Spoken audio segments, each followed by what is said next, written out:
Okay, we move on to speaking part two. Describe an exciting book that you enjoy reading. Enjoy means present tense. Please, you can start. There are many books I love to read them oftenly, but couple of years ago, my friend gave me as a gift a book which was by the name Rich Dad Poor Dad.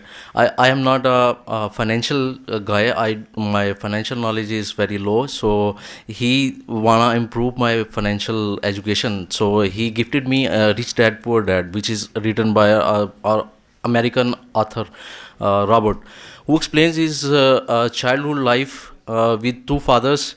One is his actual father, and one is his mentor.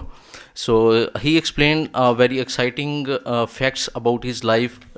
Actually, Rich Dad Poor Dad is all about a story which is consists of set of pebbles.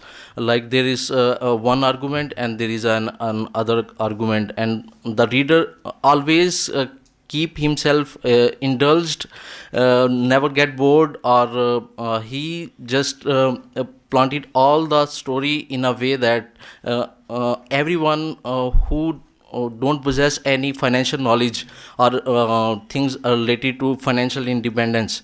So these were the topics who fascinated me a lot, and I really enjoyed that book very Okay, that's much. very good. Let's move on to speaking part three. Overall, it's good. There are minor grammatical mistakes, but as you practice, you can overcome those as Inshallah.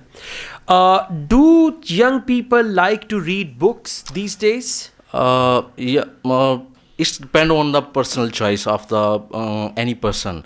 Like for me, if someone says that you will watch a movie or you can go for reading a book, so I will focus on something being detailed. So in books, you can get a detailed Okay. Do conversation. you prefer to read a book in printed form or in PDF form? Mostly these days, I just prefer to be in PDF form because it is so convenient to use on a mobile or my MacBook, or any digital content is more fascinating to me. Okay, just try to add one to two more sentences in part two, in part two answers, and there should be one sentence conclusion as well. Okay, Okay. thank you.